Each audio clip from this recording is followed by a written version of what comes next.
Guarani. O meu amor pelo Guarani, ele é um amor assim, como um amor de mãe. Representa a minha vida isso aqui, cara, a minha casa. O Guarani significa a minha base. É quase como se fosse um membro da família, né? O Guarani, ele faz parte da minha vida. Vamos dizer assim, praticamente a segunda família minha, né? O Guarani, ele é a minha família, ele é a pessoa que eu mais amo nessa vida, né? Tá aí a equipe do Guarani Futebol Clube, que guardou 67 anos para chegar a uma posição altamente invejável, a final de um campeonato brasileiro de futebol. Cada vez fica mais difícil para o Palmeiras, que precisa de 2 gols de vantagem. Beto Fuscão, Careca. Bom domínio, a chance do Guarani, vai sair o gol, Gilmar, ainda Careca, pé direito. Gol do Guarani, Careca!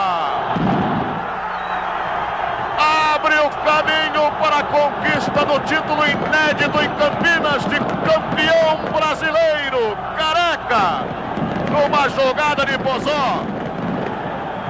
E depois com aproveitamento consciente, calmo, chutando rasante no canto direito. O Guarani foi fundado em 1911 por 12 rapazes, 11 deles italianos ou filhos de italianos e um descendente de alemães. Eles se reuniram no Jardim Carlos Gomes, no centro de Campinas, com o objetivo de fundar um time de futebol. Em 1911, era a diversão dos jovens, era se reunir e jogar futebol. Na época já existia a ponte, não tinha rivalidade, não surgiu de rivalidade, eles eram amigos, mas eles falaram que eles queriam dar uma outra opção para os jovens. Além da ponte, ter um outro lugar. Essa reunião foi no dia 1º de abril de 1911, mas como esse dia era conhecido como Dia da Mentira, eles definiram que a data oficial de fundação ia ser o dia 2 de abril, o dia seguinte. A escolha do nome foi por causa da praça onde eles estavam reunidos, que era o Jardim Carlos Gomes, né, esse compositor, compôs a ópera O Guarani. As cores foram escolhidas também por causa da praça. Então eles escolheram o branco da luz solar e o verde, o gramado, as árvores. Aí o time começou a jogar aqui em Campinas, inicialmente só amistosos, e disputou a primeira vez o Campeonato Campineiro em 1912 e foi campeão pela primeira vez em 1916. Em 1923, o Guarani conseguiu um terreno no bairro do Guanabara e inaugurou o seu primeiro estádio, que foi também o primeiro estádio de Campinas. Então, nas décadas de 30 e 40, o Guarani passou a disputar Campeonato Campineiro, Campeonato da Liga Campineira de Futebol. E em 1947, a Federação Paulista de Futebol resolveu oferecer a profissionalização aos times do interior. Um certo número de times resolveu se profissionalizar, o Guarani entre eles. Em 48 foi o primeiro ano para valer. Passou a ser, esse campeonato profissional do interior passou a ser o campeonato da 2ª divisão. Em 49, o Guarani foi campeão. Um campeonato que só acabou terminando só em 1950. Aí começou uma nova fase, né? Com o Guarani na divisão principal, já com a profissionalização, estudou-se a reforma do Pastinho, a ampliação, mas pelo tamanho reduzido do terreno, concluiu-se que não seria possível, era melhor construir um novo estádio. Esse terreno, posteriormente, viria a ser trocado com uma empresa imobiliária pelo terreno onde hoje está o Brinco de Ouro. E aí os próprios torcedores do Guarani acabaram adotando esse nome de Pastinho, quer dizer, retroativamente. O estádio não existia mais, mas quando se referia ao antigo estádio, passaram a falar em Pastinho. Bom, o presidente Jaime Silva deu uma incrementada, não só na área arquitetônica do estádio propriamente dito, com a construção da cabeceira norte, a chamada cabeceira do placar, como também alavancou o conjunto poliesportivo do Guarani. Alavancou não, construiu. O Guarani não tinha conjunto poliesportivo. Jaime Silva, e além do que também, é preciso que se acrescente que o Jaime Silva incentivou bastante as categorias de base do Guarani. Com alojamento, escola para os jogadores. Então, nessa época o Guarani já começou a revelar jogadores. Por exemplo, o Wilson Amaral, que chegou à seleção brasileira, disputou a Copa do Mundo de 78. Flamarion, Washington, também chegou a ser convocado para a seleção brasileira, e Cleiton. Foi uma década de prosperidade, essa década de 70, que culminou inclusive também com a montagem do Bom Time, que conquistou o título de 1978.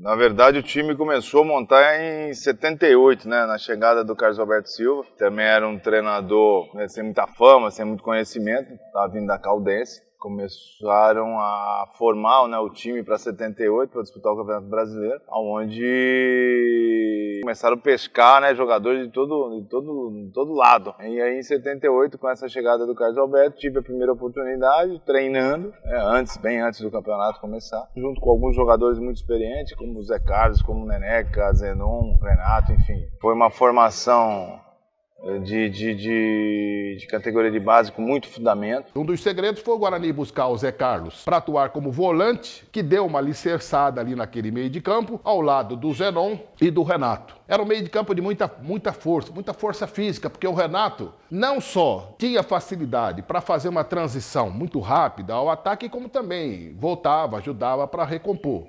Acho que tivemos 2, 3 fases, né, do Campeonato Brasileiro. 3, 3, né? Foi a primeira nós tivemos altos e baixos. A segunda fase nós já começamos a ter alguns resultados melhores, inclusive nós ganhamos o derby, sabe?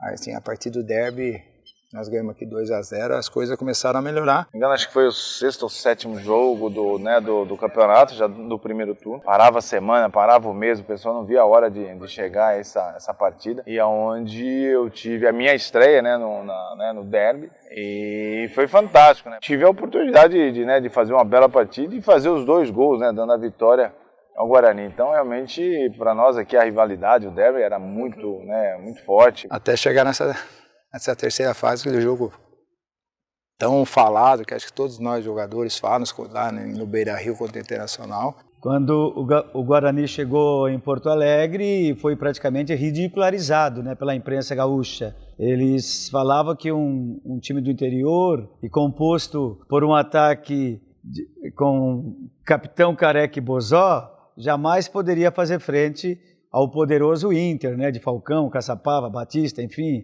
as grandes feras da década de 70. E isso aí, praticamente, ele nos motivou. Eles nos motivaram, né, para que nós entrássemos na partida e abrisse trincheira no campo, colocamos o coração na ponta da chuteira e jogamos uma partida maravilhosa, vencendo o Internacional por 3-0. Eu peguei a bola dentro do meu campo e passei conduzindo a bola pelo meio deles e fui lá e fiz o terceiro gol do Guarani. Era para ter mais ou menos uns 5 ou 6. Ficou de graça 3-0 para o Inter. Eu acho que depois daquela lição nunca mais eles falaram nada. Acho que dali deu uma confiança, né? Uma autoestima foi lá em cima mesmo e eu falei, tudo é possível.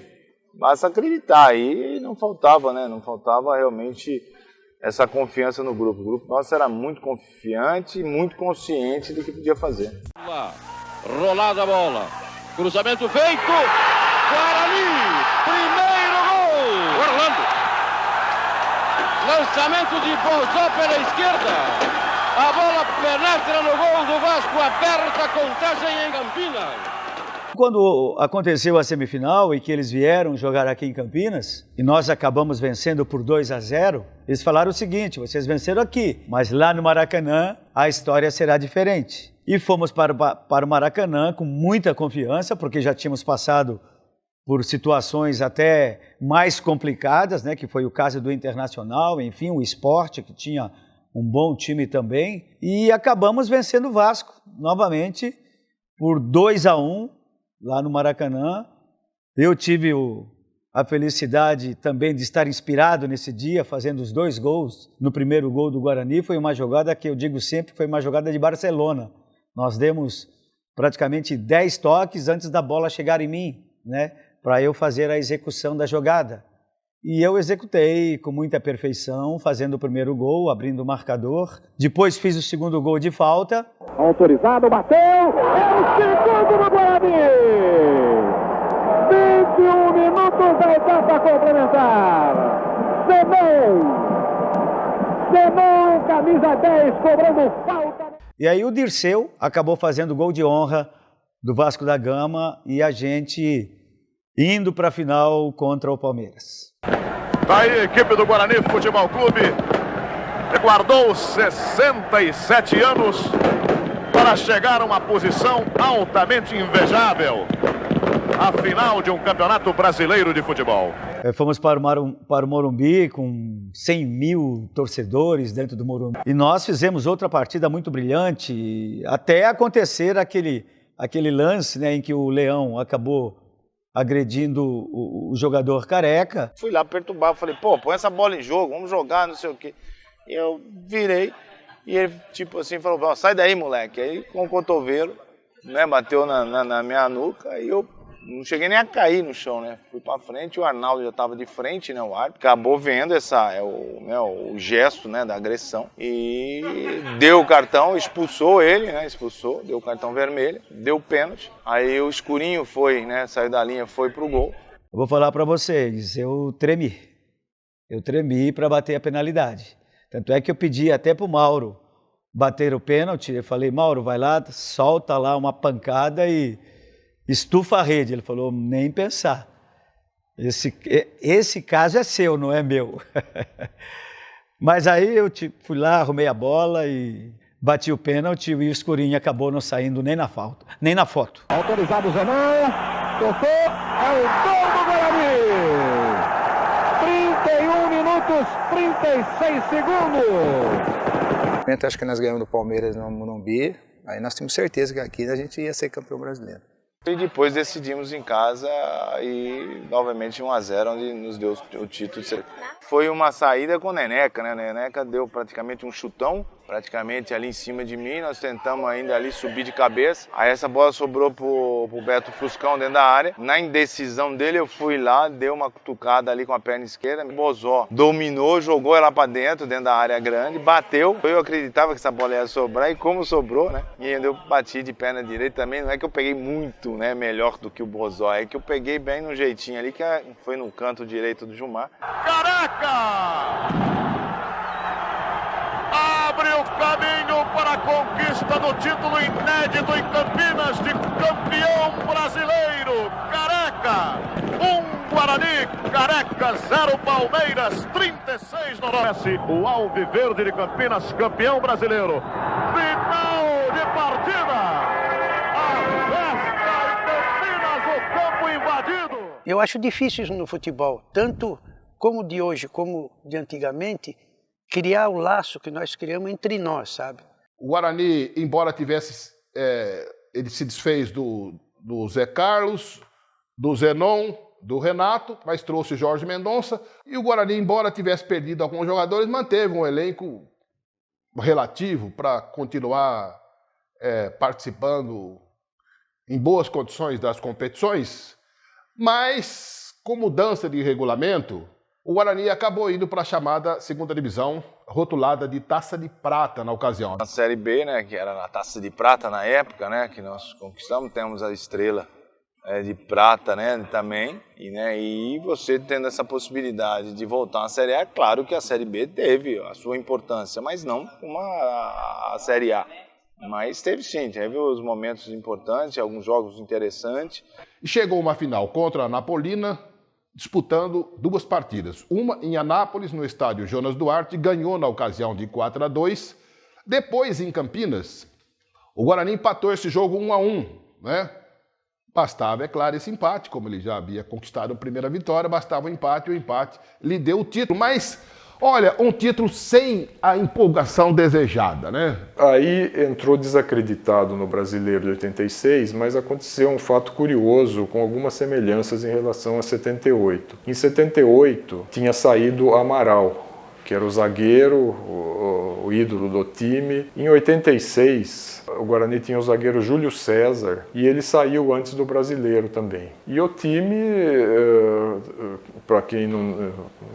para o qual não se dava nada antes do início do campeonato, começou, na primeira fase fez uma campanha boa.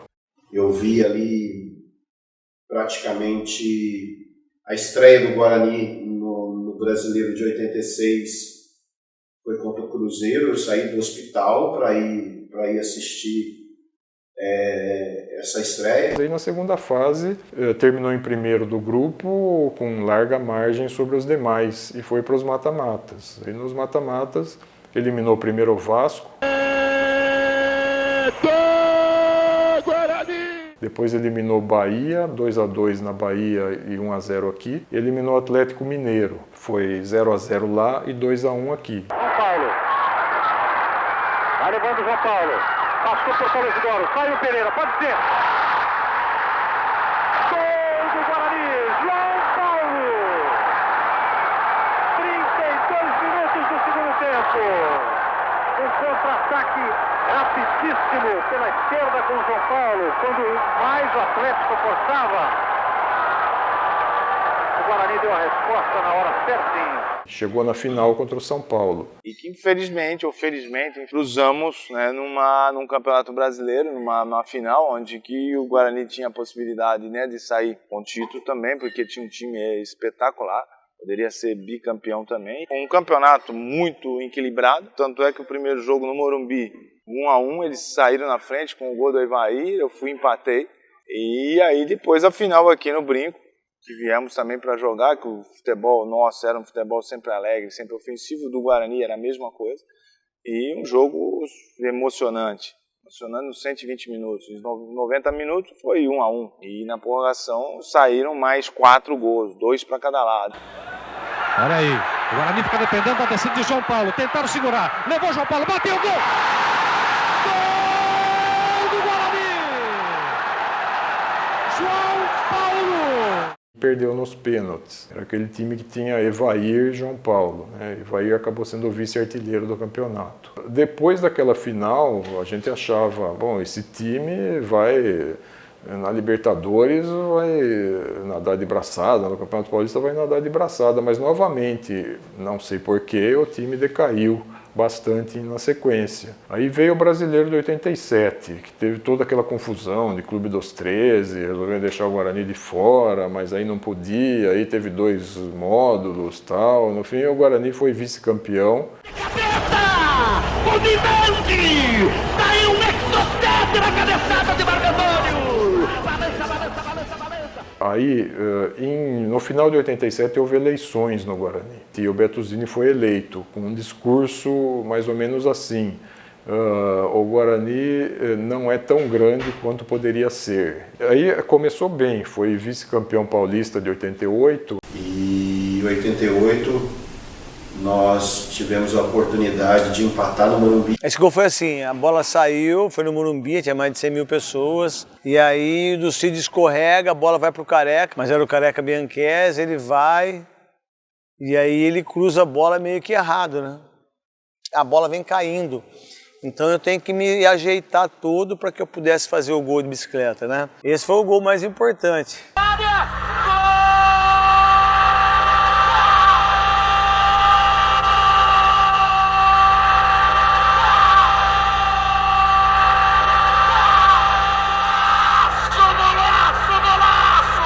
Jogava aqui em Campinas na final pelo empate contra o Corinthians e acabou tomando um gol na prorrogação, se desesperou e perdeu. Então foi um momento assim muito difícil e acabamos sendo vice-campeões, mas a artilharia foi conquistada. Olho no lance! Do Guarani! Evair subiu e fez o seu 19º gol. Bom, o Bettuzini entrou em 88 e ele começou a trocar técnicos e jogadores com uma frequência enorme. Ele ficou 11 anos, de 88 a 99. Peguemos os 11 anos e meio dele. Quantas vezes o Guarani chegou, pelo menos entre os 4 primeiros campeonatos importantes nesses 11 anos e meio? Foi vice-campeão paulista em 88 e foi terceiro colocado no Brasileiro de 94, aquele time de Amoroso e Luizão, 2 vezes. Considero que a decadência do Guarani começou com o Bettuzini. Em 2001 já começou, né, com quedas, já tiveram alguns rebaixamentos, depois alguns acessos, né, e tudo por conta de más administrações. Então, antigamente o Guarani, que era um clube modelo, muitos times vieram aqui copiar. O São Paulo, o Vasco vieram aqui copiar como que era a categoria de base. O Guarani é uma instituição tão maravilhosa, cara. ela é tão significativa para o futebol brasileiro e mundial. Não sei se tem outro clube tão importante no mundo em termos de fazer jogadores como o Guarani fazia. Depois com os rebaixamentos, né, muita gente também deixou de vir, de participar. Em 2008 o Guarani estava na 3ª divisão do brasileiro. Caiu em 2006, aí jogou 2007. Em 2007 eu fui ver um jogo lá em Jaguaré, no Espírito Santo. A gente juntou uma turma, foi todo mundo para lá. Mas em 2008, se não me engano, foram 34 jogos e dos 34, 31 eu fui. O Guarani teve alguns rebaixamentos e depois, por consequência, teve muitos jogos de acesso às outras divisões, né? Guarani volta para a elite do futebol paulista. Eu tenho um dever de ofício de transmitir as tuas lutas, Guarani. Junto com o teu povo, acompanhar o seu destino de percorrer o mesmo caminho tantas vezes, várias vezes, com a esperança de que um dia vencerá esta tempestade que sempre te joga de volta ao pé da montanha. 2012, nossa, a campanha foi fantástica, né? Eu acho que momento aí difícil do clube, né? Eu voltei em 2012 para cá, 2011 eu estava aqui próximo, no Americana, e a gente acompanhava os noticiários e o clube atravessava uma crise financeira aí terrível. O clube acho que há 7 ou 8 meses, se não me engano, sem pagar salários. E aquela equipe foi montada às pressas. O Vadão conseguiu contratar, trazer jogadores de qualidade, montar um grupo realmente de amigos, um grupo de homens, e a gente fez uma campanha aí onde poucos acreditavam. Se não me engano, nós temos 9 jogos aqui, ganhamos 8, não empatamos, perdemos um jogo só aqui em casa. Então era um grupo muito forte em todo sentido, emocionalmente, fisicamente, tecnicamente e taticamente. Mas nenhum desses jogos superou o derby da semifinal do Campeonato Paulista, que foi dia 29 de abril de 2012. O Guarani ganhou de 3-1 da Ponte, de virada. E esse jogo realmente marcou, porque era um jogo semifinal do Paulista, ou seja, era o jogo mais importante entre os dois times até então. E fazia 100 anos que estava completando o início dos derbys, que começaram em 1912 também. Então foi uma semana muito agitada por aqui. Você jogar contra uma semifinal de campeonato, contra o maior rival na sua casa, com o brinco lotado, foi inexplicável, cara, assim, uma sensação única. Assim, eu já por ter uma história maior, uma identidade maior, então acho que ficou ainda mais marcante para mim, para minha carreira. Realmente foi um jogo maravilhoso que eu tenho tudo guardado até hoje.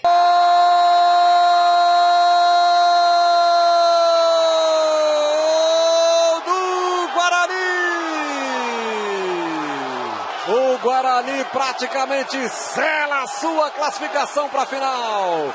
A gente perdeu jogadores importantes para a final, então, e os 2 jogos no final iam ser realizados lá no Morumbi. Então a gente sabia que a chance de ganhar era pequena. Foi legal que a gente conseguiu sair daqui, levou de 15 a 20 mil torcedores para lá, então foi uma semana de festa. E aí tinha muita gente, lotou a Anhanguera de ônibus, foi super legal. Assim, das caravanas que eu já fui, foi a maior que teve, né? Acho que a segunda maior nem chegou perto disso. Fui no primeiro jogo, que foram 18 mil bugrinos. Foi meio tenso, assim, porque eles não esperavam tanto torcedor do Guarani. Então eles reservaram uma parte menor do Morumbi e a gente ficou... Você não podia tirar o pé. A lanchonete do Morumbi acabou tudo porque era muita gente. Eles não imaginavam que ia esse tanto de bugrino que foi, né? Mas foi legal, apesar do resultado. Eu nunca tinha ido numa final, né?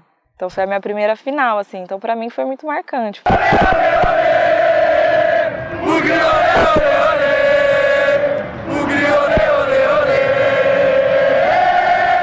Sempre é difícil quando você encontra, né, um clube que você tem um carinho, né? O Guarani é minha base, assim, foi a minha formação como atleta. É um sentimento um pouco diferente, né? Mas a partir do momento que começa o jogo, você tem que fazer o seu melhor. E nós somos campeões. Feliz, mas assim, triste por ter sido contra o Guarani.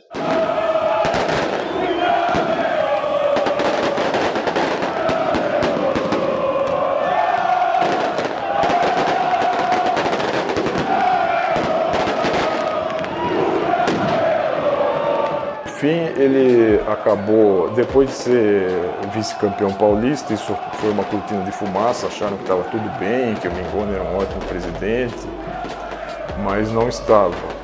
As coisas começaram a piorar e ele acabou renunciando antes do final do campeonato. Ele vendeu vários jogadores e renunciou, saiu antes do final do Brasileiro Série B em 2012 e o Guarani acabou rebaixado novamente. Lançamento ali para condição do Danielzinho, condição legal, limpou, bateu!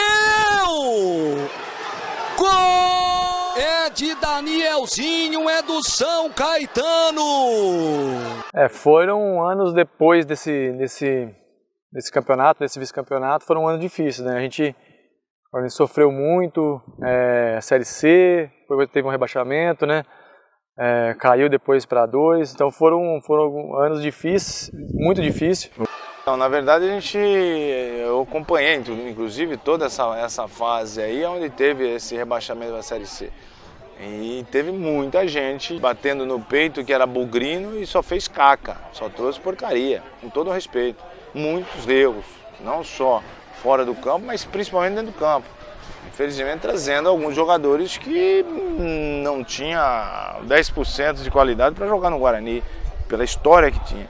Então muita gente aproveitou mais uma oportunidade de se mostrar ou como dirigente, enfim, e só fazendo porcaria. Muito amadorismo. Acho que talvez você pegar Campinas hoje, com algumas estruturas que nós temos aqui que fazem o futebol amador, eu acho que são mais naquela oportunidade, acho que eram mais profissionais do que aqueles dirigentes que estavam atuando ali no Guarani. Também fiquei muito triste, né, porque tenho um carinho enorme pelo clube, né, onde eu falei, fiquei 6 anos e meio, né, a minha formação toda é no Guarani, né, só tenho a agradecer ao Guarani e é claro, é um sentimento de tristeza, até porque o Guarani é um clube que já foi campeão brasileiro, né, revela jogadores, eu acho que tem que ter esse investimento na base, tem que continuar. E é claro, o clube tem que se reerguer. E o ano passado foi um ano realmente maravilhoso novamente. Eu acho que a gente fez uma Série C aí espetacular, uma campanha incontestável aí do início ao final. Fim de jogo do Fumeirão! O Asa sai na frente no confronto contra o Bugre, fica pertinho do acesso. Naquele jogo contra o Asa, que a gente perdeu fora, né, e precisava virar fazer o resultado aqui no Brinco, foi muito tenso, assim, eu sentia todo o meu corpo formigar, eu tava meio fora de mim, assim, e a hora que o juiz acabou o jogo e que a gente sabia que a gente tava de volta pra Série B, foi, assim, um alívio, sabe? A Série C não é pra você, Guarani! O Bugrão subiu, é fim de jogo! Parabéns, Guarani! Uma campanha incontestável aí do início ao final. Só ficou faltando realmente o título, mas acho que o título ficou nesse jogo do 6-0, né? Acho que a gente acabou tomando uma goleada lá em Natal, 4-0. Poucos acreditavam que a gente poderia reverter o resultado aqui. Até na quinta, sexta-feira, a semana foi muito ruim, o treinamento ruim, muitos jogadores já arrumando a mala para ir embora. O dia a dia aqui o trabalho de campo estava ruim, sem qualidade. Aí na quinta-feira o Chamusca me chamou o Leandro, né, o Amaro e o Ferreira. E a gente conversou nós quatro aí no meio de campo, a gente bateu um papo, falou, a gente precisa mobilizar os caras, a gente precisa... Não, mas é isso mesmo, acho que a gente tem que passar confiança, força, não sei se vai dar para reverter, mas a gente tem que fazer um grande jogo, a gente tem que... Não pode... A campanha que a gente fez, a gente não podia manchar com aquele 4-0, porque a gente foi muito criticado depois do 4-0 e a gente sentiu muito, a gente ficou muito triste com aquele resultado, né? E aí a gente começou essa mobilização, vamos acreditar, vai dar, é possível ainda. Na concentração, os companheiros de quarto, eu estava com o Alex Santana, procurei falar para ele, velho, entra no jogo, ele não ia jogar, entra no jogo e faz um gol e vai vir, eu falei isso para ele, vai virar 2-0, na hora que você entrar você faz um gol, eu vou fazer 2. Eu acabei fazendo 3, né? E as coisas foram acontecendo tudo no seu tempo, né? Fizemos o gol com 8 minutos. O Gilton só passou pela bola, quem levanta é o Fumagalli, olha o desvio! Gol!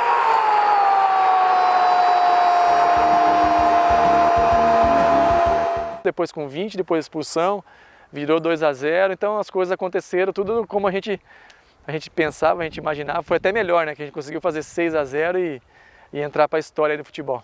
Cara, todos tiveram a sua importância, né? Acho que o gol de falta foi muito lindo. Eu acho que o terceiro gol, o gol que eu fiz de esquerda, o cruzamento do Gilton, eu acho que ali realmente ficou logo no comecinho do segundo tempo, com 3 minutos, na cabeça de todo mundo ficou muito forte que a gente era questão de tempo para a gente fazer os gols e foi isso que aconteceu. O meu maior arrependimento foi não ter estado presente no 6-0 da semifinal, porque eu não estava em Campinas. Mas eu vi pela TV e eu fiquei assim, alucinada. Alex Santana limpou, bateu, golaço! Meu Deus do céu! Gol do Bugre! Gol do Bugre! Meu Deus do céu! É do Guarani! Nunca mais alguém vai esquecer dessa noite! 23 de outubro de 2016! Deus vestiu a camisa do Guarani! A camisa envergou tanto o Barão que foi parar no céu! Deus foi bugrino nessa estrela no peito! É fim de jogo! Enorme Guarani Futebol Clube! E a Série B a gente sabia que é uma visibilidade maior, não é onde o Guarani merece ainda? Não é. O lugar do Guarani é na Série A. Mas já é uma visibilidade muito maior, né? Voltar à primeira divisão, ela é importante, mas o importante é dar a sequência de permanecer na primeira divisão. Mas para que isso possa acontecer, o Guarani tem que ter uns 5, 6 anos de primeira divisão, porque tendo esses 5, 6 anos de primeira divisão, a sua arrecadação, o seu dinheiro vai ser muito maior, porque o Guarani tem muitas dívidas, são muitos processos, são muitos acertos. Então, se entra R$200 mil no Guarani, 190 mil vai para pagar, a dívida chega a 300 milhões, isso de impostos. Enquanto o futebol for comandado pelas pessoas que são eleitas pelos associados, eles não vão ter condições de fazer um trabalho a longo prazo. É a curto prazo, é por campeonato. No momento, o Guarani está respirando por aparelhos. E acabou mesmo! E ele vai para a torcida! Oswaldo. O Guarani permanece na Série B do Campeonato Brasileiro.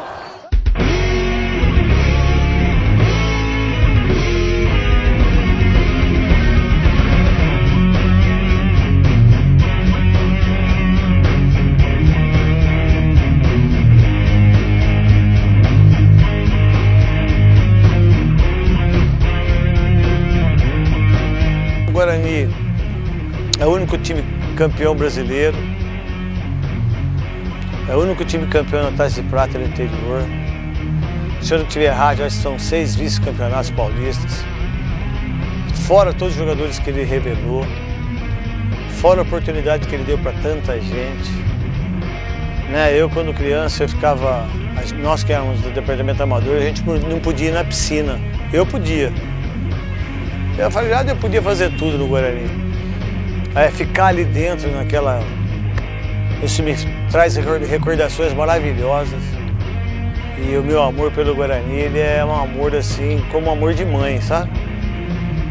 Que eu sou corintiano, mas o amor que eu tenho pelo Guarani é amor de mãe, que eu tenho certeza que é muito mais forte. O Guarani significa a minha base. O Guarani representa muito na minha vida. O Guarani, ele faz parte da minha vida, eu acho que por tudo que eu tenho até hoje. O Guarani é um sentimento, né? A gente tem...